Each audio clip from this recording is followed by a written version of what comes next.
Kitu keneh berit aya berit asli aya berit azab ti Gusti Allah. Datang aki-aki mawa kisah biasana teh neulean nyana ka sawah aki-aki heula aki-aki mantak eta aki-aki teh sing ade besi raja berit aki-aki teh beneran ieu mah henteu sambarangan datang kitu bae berit teh henteu aki-aki heula neulean heula nyana ge ja utusan Allah. Aki-aki teh raja berit nyana teh ngambean heula set ieu pare ieu oh nu bogana ge diambean ku nyana oh ieu mah tirok ngazakat ieu diambean belah dieu bandean da dieu tah lamun geus mayoritas di dinya teh teu beres ka Gusti Allah teu ngazakat teh atawa jada teh babanda bae eta dileupaskeun berit ka dinya nyana lep eueuh eta mah berit eta mah sanajan dipaehan ge loba bae bakalna eueuna ge eueuh sorangan ieu bakal lamun ku urang dipaehan dibeulem misalna atawa dipek-pek gering ku paehanana eta berit masih ade ngan bedana namun kamari nyaritakeun masalah cobaan ka ahli-ahli Mekah khususna ahli Madinah yakni orang Arab. Ini masalah mengenai buburon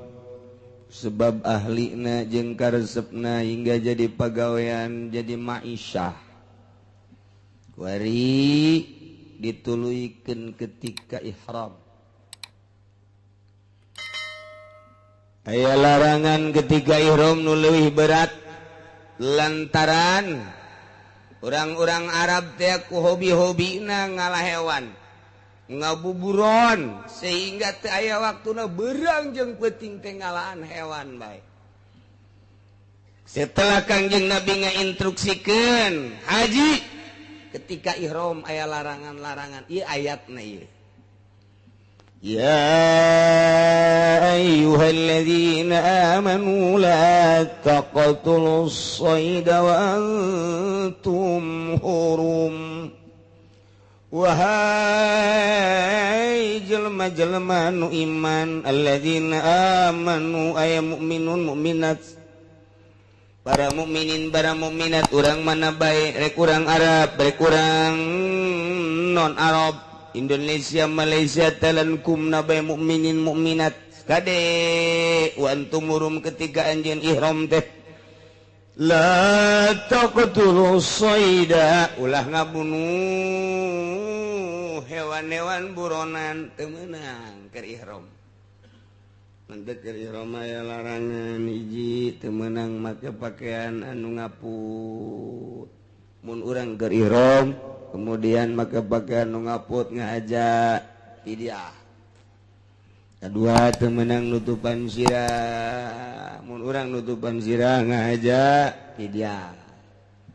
Teu meunang ngaguntingan kuku. Mun urang ngaguntingan kuku hiji saleter dua leter tilu embe hiji. Larangan keur ihram. Itu keneh teu meunang ngagunting atawa nyabut buuk mun hiji saleter dua leter tilu embe hiji. Loba larangan-larangan. Menang make sesengitan orang keur ihram nailah kena fidyah. Itulah keur ihram mah teu meunang nya make sesengitan kecuali darurat. Kaya ning urang puyeng kemudian make minyak angin depan seungit eta mah teu naon. Tak itulah diantarana deui sajabat hiji bajeng muqaddimah jima teu meunang keur ihram mah oge ngabuburon teu meunang. Jadi keur ihram ngala uncal, keur ihram ngala embe kaleuweung, ngala onta imar teu meunang. Ieu nu matak dicaritakeun teh lantaran ieu kahobi urang Arab. Ari nyaritakeun kitu ngabuburon di Indonesia mah emang urang Indonesia mah treseupeun. Nuandak cek orang Indonesia, keur ihram sih ngabuburon nya heran ja moal meureunanan.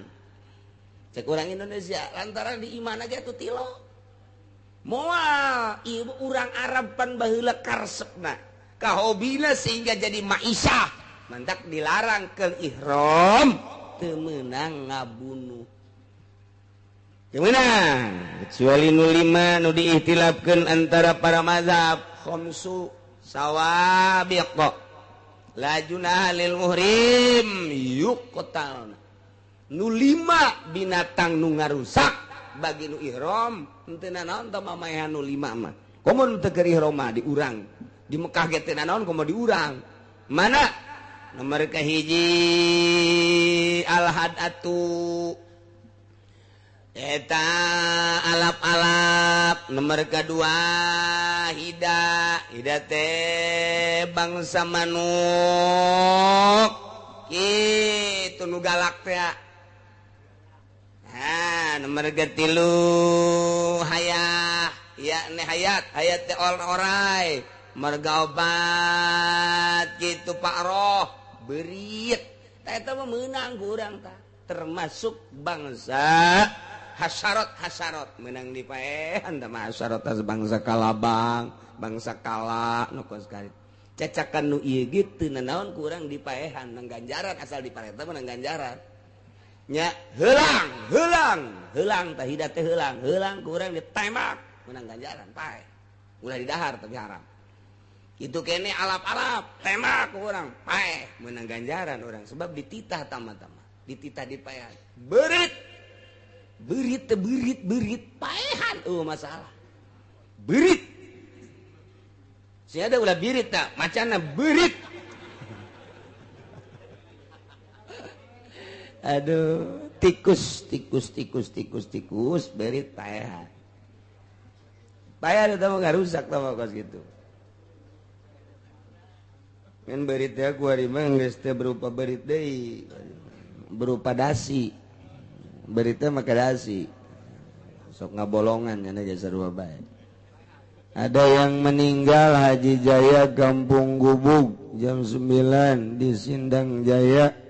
tolong diumumkan bagi Kiai Haji Jaya Kampung Gubug innalillahi wa inna ilaihi rajiun eta kos kitu berit bayat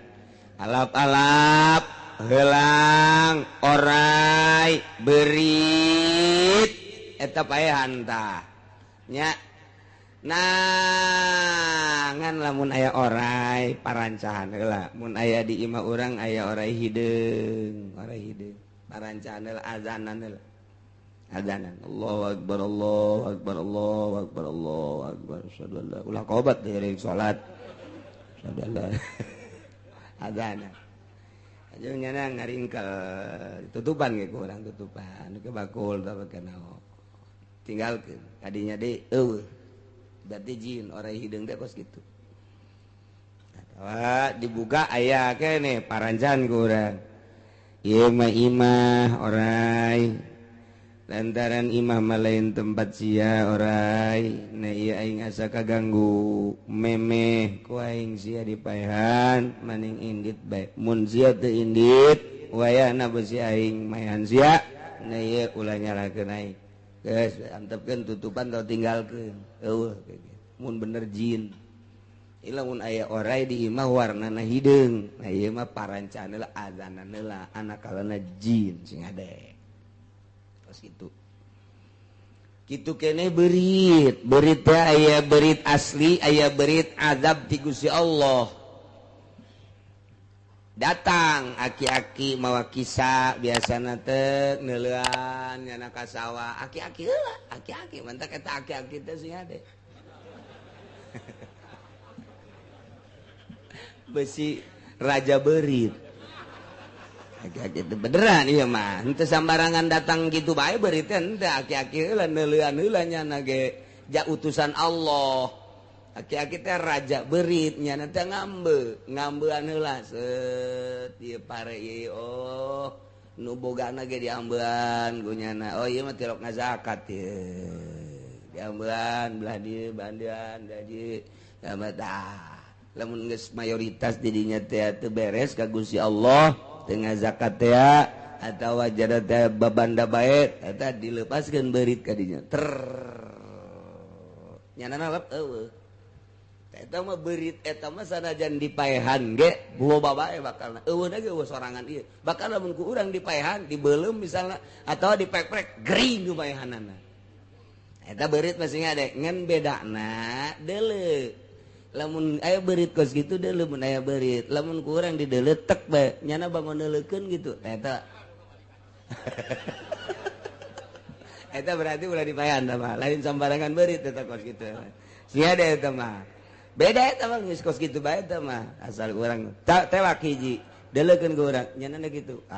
lain berarti geus ya maling dikasaokeun swadaekna sia aing sieun heuleuh sia beurit teh kos kitu ge eueuh sorangan lamun urang kitu bisa neuleuh di alam eta aya nu teu neuleuh mah teu dibawa pakai kisah dibawa mungkin ada berangkat deui misalnya di Karawang ke mana ka Cianjur naik mobil biasanya naik mobil ngobrol biasa juga urang itu lamun nu nyaho di alam nu eta mungkin ada turun di pasawahan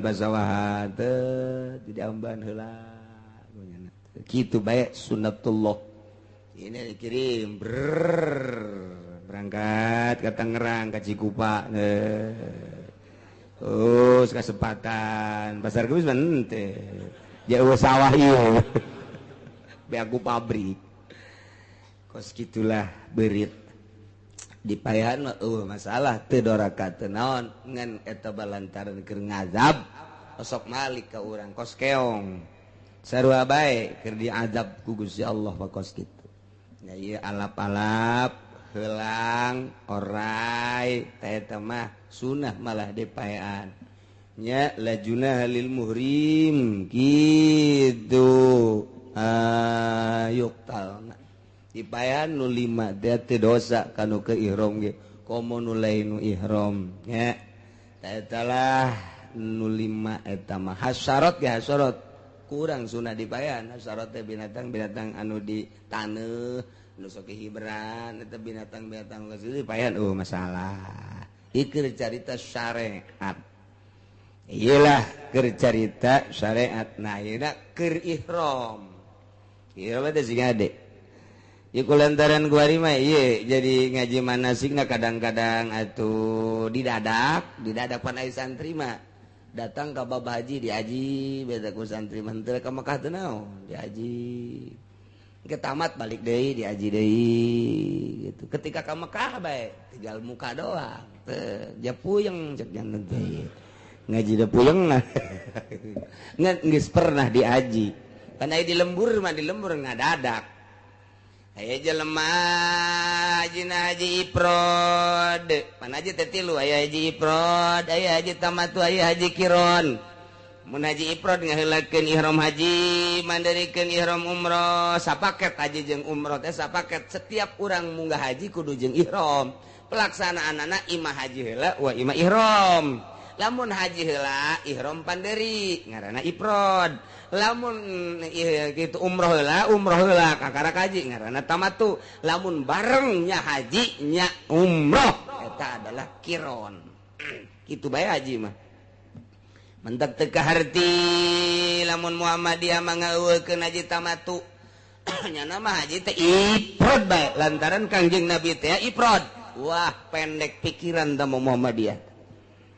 mah ngaulakeun haji tamatu teu sahiji bae lantaran Kangjeng Nabi ketika haji wada teh hajina haji ifrad deuleu atuh dina Bukhari-na aya sahabat bebeja ka Kangjeng ya Rasulullah pan abdi mah ieu deuk umroh bae heula ti heula aju abdi mah deuk buka lantaran abdi mah boga kasakit cak Kangjeng Nabi lah haraj silahkeun deuk umroh heula mah tuh abdi mah deuk nuturkeun Gusti Rasul bae cek Gusti Rasul tuan deuk naon gula mah atuh ihramna ihram haji mah ifrad berarti pan Siti Aisyah di dinya ceurik kunaon Aisyah ceurik aduh cenah kula mah ieu kumaha ieu nggunaon ku kumaha kunaon atuh cenah ieu mangkaning keur ihram aju ieu atuh head si ceurik cek Kangjeng Nabi teh biasa anak Adam awal kudu head aja itu kumaha teruskeun ihramna ulah jadi masalah aju atuh terus uku pula salat terus ka Muzdalifah terus kamina geus bae jadi haji mah teu boga wudu ge boro-boro teu boga wudu bugu head ge jadi munggah haji mah head bae ge jadi mantak ulah bingung ku babacaan munggah haji mah ulah bingung aduh cenah kiai kula mah kumaha ieu naon untuk bisa babacaan anak head ge meunang head maca naon coba head ayo sia oh cenah ngeunah-ngeunah mah cenah kiai mah dasar tilok babacaan sia mah itu masalah datang ke Arfah batur mah istighfar 1000 kulhus 1000 dan baca-baca nu lain deui nyana ba datang ke Arfah salat lohor asar ge henteu lewat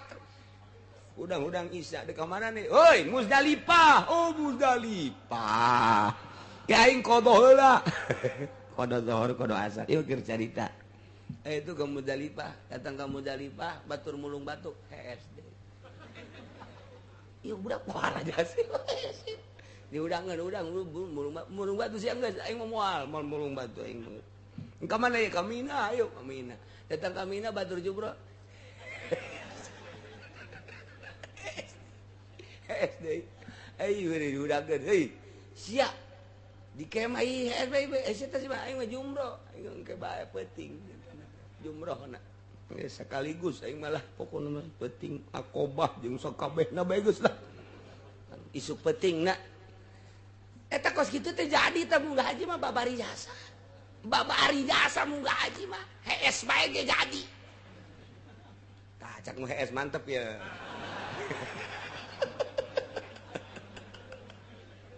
atuh jadi ulah bingung gua babacaan head bae Siti Aisyah manggaring jadi geus beres ye ka Mekah Abdurrahman kakakna Aisyah dipanggil Kangjeng Nabi Abdurrahman tah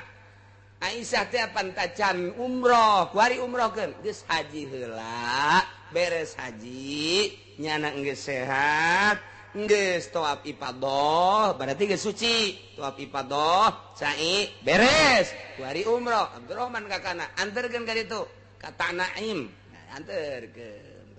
balik deui umroh jadi haji na Kangjeng Nabi ifrad Siti Aisyah ge ifrad sahabat-sahabat anu sejen lolobana tamatu cak Kangjeng Nabi man kana lahu hadiun saha nu boga hadiun bawa ka dieu yuk bareng gula urang ifrad nu sejen sahabat anu tamatu bahkan aya nu saurang abdi mah landek dihijikeun bae lantaran ieu mah darurat mangga bae cak Kangjeng Nabi nu saurang mah dikironkeun nya haji nya umroh deuk ngejiraan balik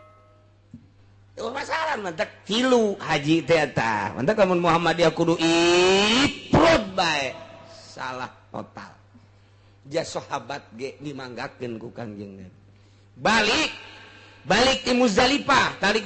ka Mina bebeja ka Kangjeng Nabi cak sahabat teh abdi mah erek balang jumroh bae Gusti balang jumroh heula ka karak tawaf ifadah if'al wala haraj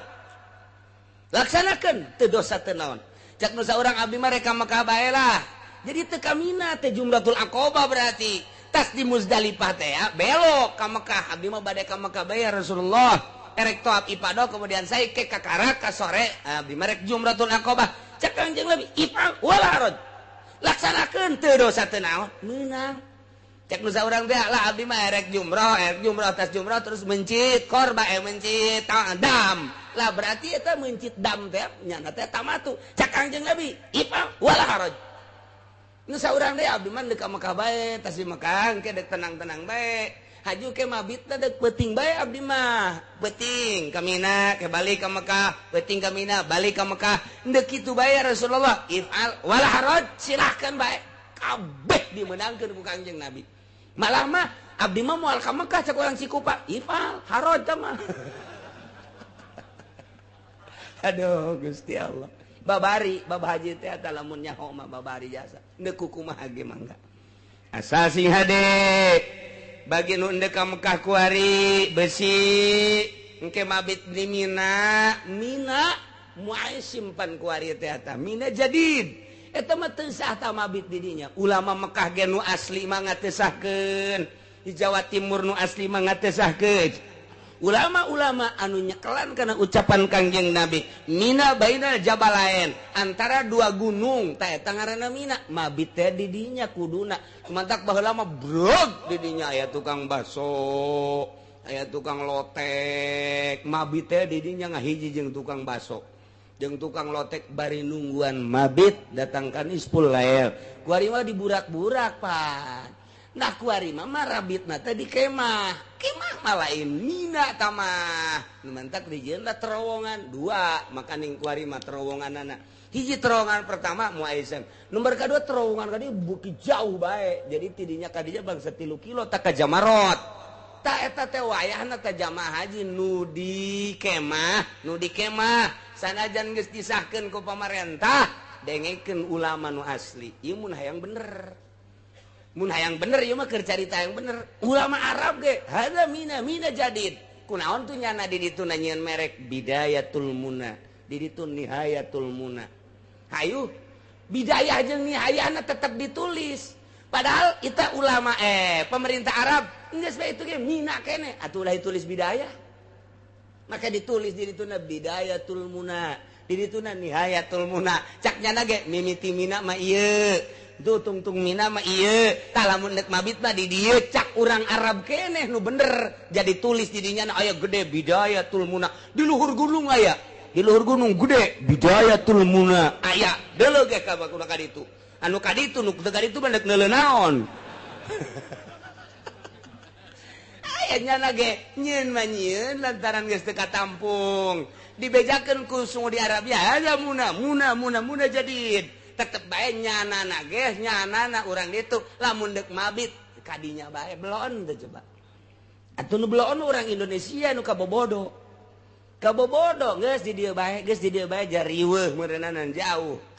lamun terus-terusan mabit di dinya tah mabit di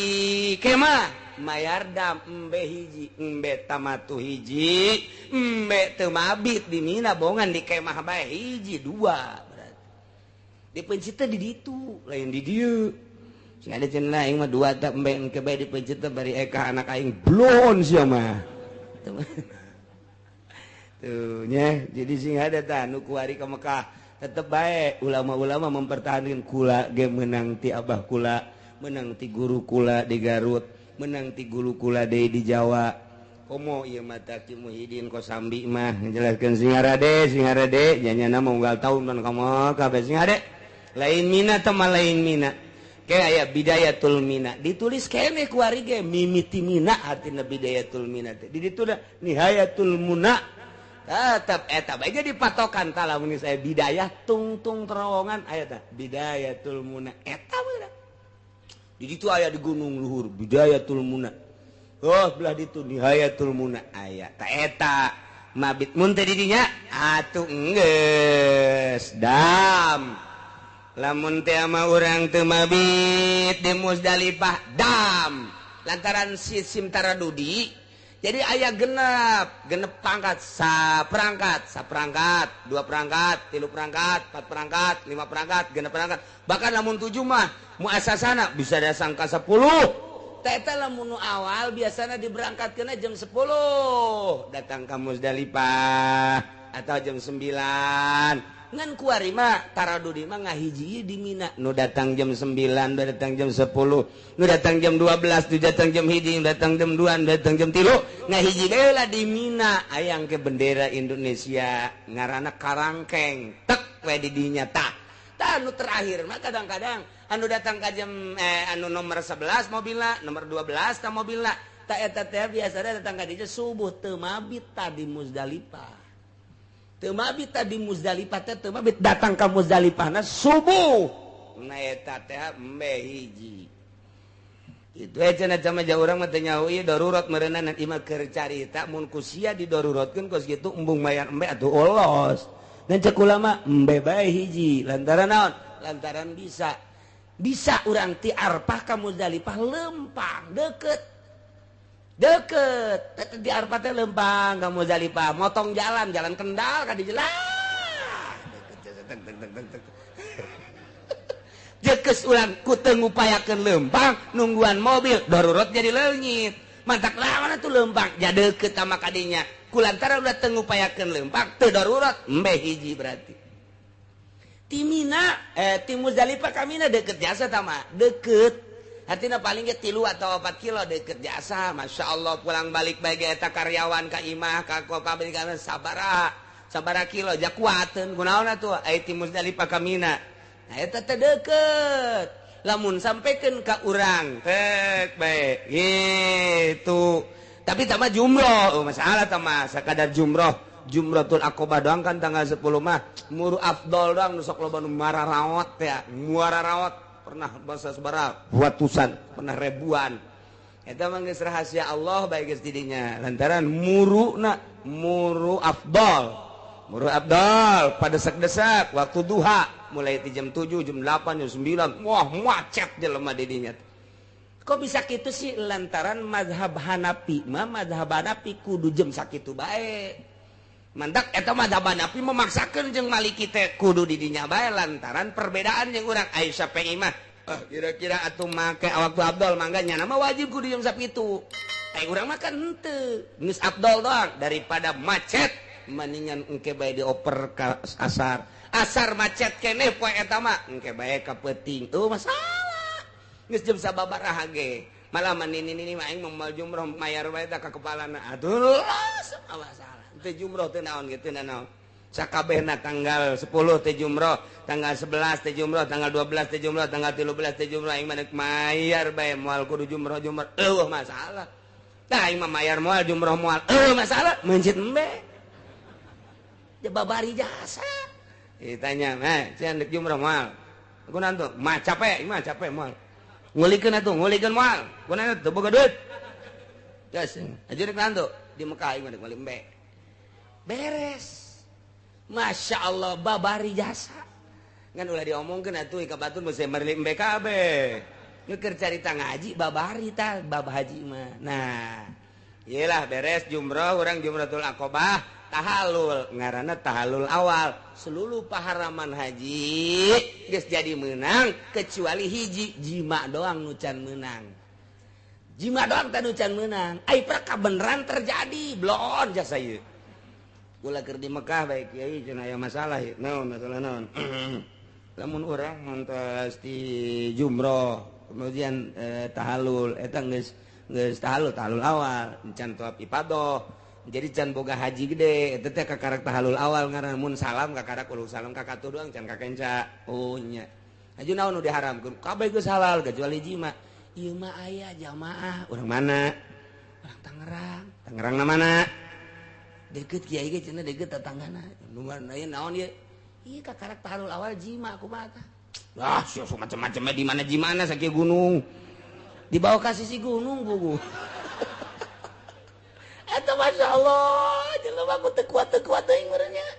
sakitu loba jelema pan ribuan eta kudu mawa ka sisi gunung keneh bae ya Allah geus teu perlu mandi heula meureun tah mah geus dicokot parduna bae geus eta kumaha eta rusak tah haji tah rusak ieu terjadi ya urang Tangerang ya Tangerangna urang Pasar Kemis beneran kecamatan doang lain tetangga aing tapi aduh Masya Allah ayah baik dan nukas gitu Masya Allah setan eta di Mina teh ayat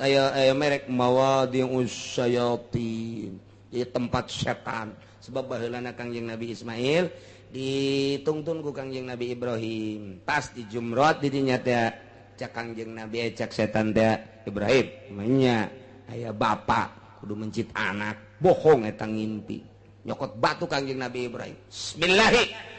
rajman lisyayatin bismillah Allahu akbar joger jumratul Aqobah jadi tak pelebah dinya ya setan baheula tah jumratul Aqobah teh setan tah baheula di dinya timpah ku Kanjeng Nabi Ibrahim bismillah Allahu akbar rajman lisyaitan kalawan nyebut jenengan Allah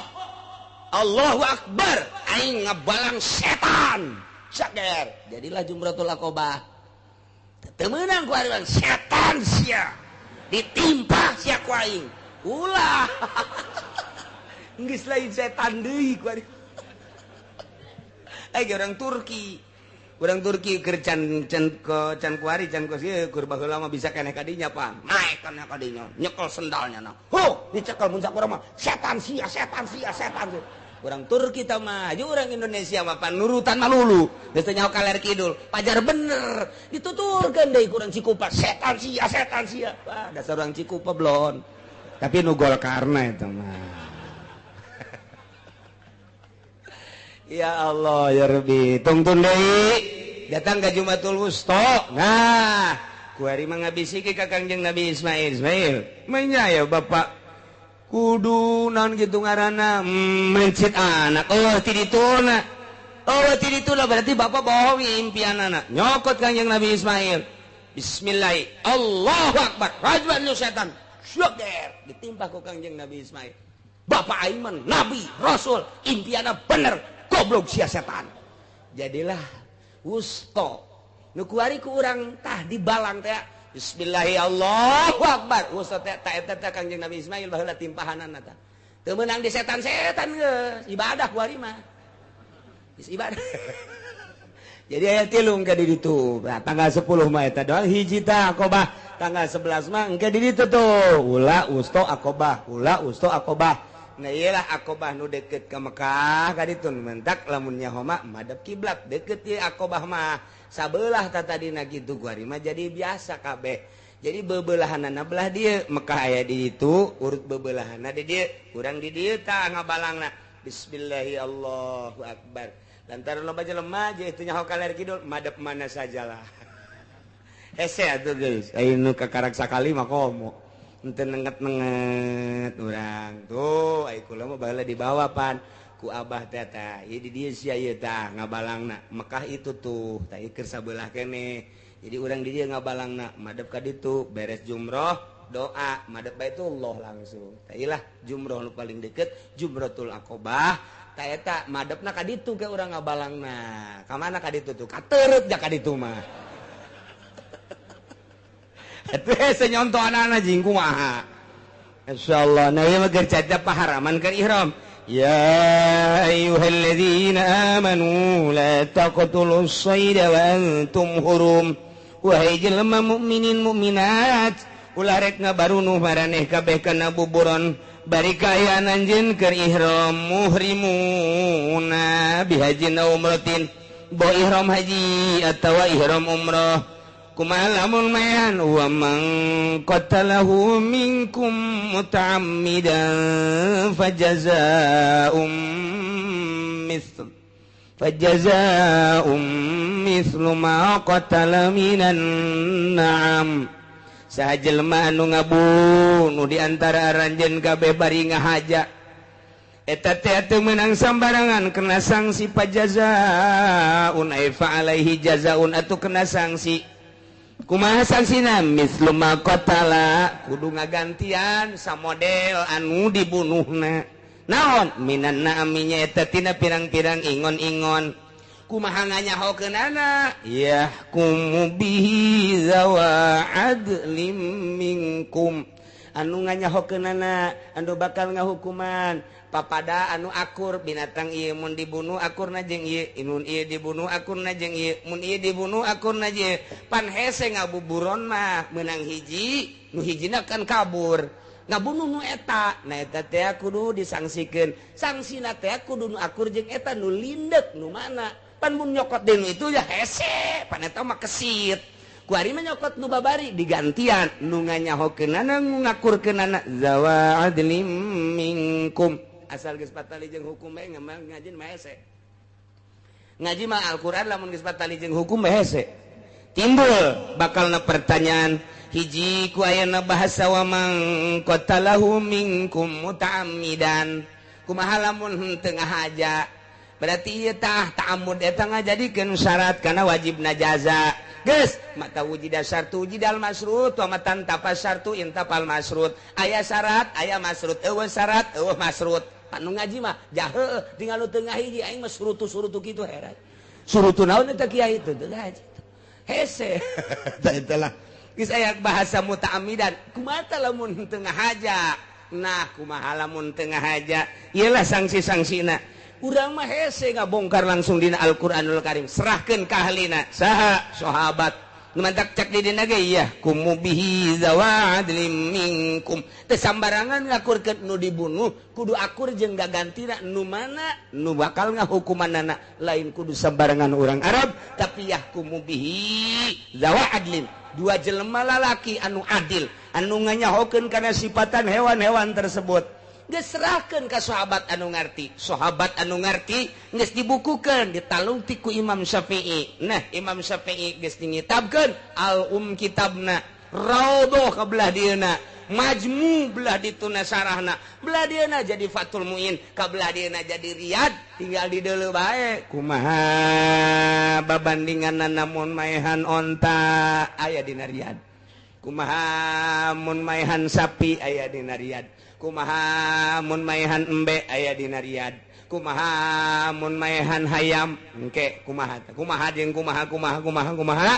nah iyalah ayat nama iya dikemas ku ulama lantaran urang mah lain ahli hadis lamun dina hadis mah aya ieu babandinganna jeung ieu babandinganna jeung ieu babandinganna jeung ieu mantak di dieu dijelaskeun sakadar